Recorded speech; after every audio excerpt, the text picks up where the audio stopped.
ఏం సంపాదించుకునేది, ఎలా సంపాదించుకునేది? లాబానన్నాడు, ఏమి ఇయ్యమంటావు? యాకోబు అంటున్నాడు, నీవు నాకేమీ ఇయ్యవద్దు. నీవు నా కోసమై ఈ విధంగా చేస్తే నేను తిరిగి నీ మందను మేపుకొస్తాను. ఏమిటా విధం? చెబుతా విను. నేడు నేను నీ మంద అంతటిలో నడిచి చూచి పొడలుగాని మచ్చలుగాని ఉన్న ప్రతి గొర్రెను, గొర్రె పిల్లల్లో నల్లని ప్రతిదానిని, మేకలలో మచ్చలుగాని పొడలుగాని ఉన్న వాటిని వేరుపరుస్తాను. అవే నీవు నాకిచ్చే జీతం. ఇక మీదట నాకు రావలసిన జీతమును గూర్చి నీవు చూడవచ్చినప్పుడు నా న్యాయ ప్రవర్తనే నాకు సాక్ష్యం. మేకలలో పొడలైనా మచ్చలైనా లేనివి అన్నీ, గొర్రెపిల్లల్లో నలుపు లేనివన్నీ నా వద్ద గనుక ఉంటే నేను దొంగను అని చెప్పు. మంచి గొర్రెలు మేకలు మంచి పుట్టుక గలవి నీవి, మిగతావే నావి.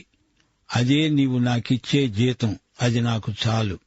లాబానుకు ఇది లాభసాటి బేరం అనిపించింది. లాబానన్నాడు, మంచిది, నీ మాట చొప్పుననే కానియ్యి. నాసిరకం గొర్రెలు మేకలు వేరుగా ఉంచబడినాయి, మంచివి ప్రత్యేకంగా ఉన్నాయి. ఇవి ఈనితే అన్నీ లాబానువే.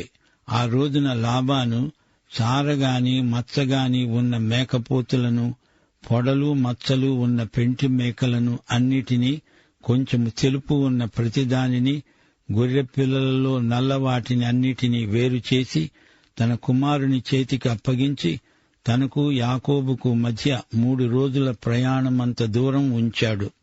లాబాను యొక్క మిగిలిన మందను యాకోబే మేపుతున్నాడు. యాకోబు చినారు, జంగిసాలు అనే చెట్ల చువ్వలను తీసుకొని ఆ చువ్వలను తెల్ల చారలు కనపడేటట్లు అక్కడక్కడ వాటి తొక్కలు ఒలిచి మందలు నీళ్లు త్రాగవచ్చినప్పుడు అవి చూలు కట్టడానికి అతడు తాను ఒలిచిన చువ్వలను మందలు తాగడానికి వచ్చే కాలువల్లో నీళ్ల గాడులలో వాటి ఎదట పెట్టగా మందలు ఆ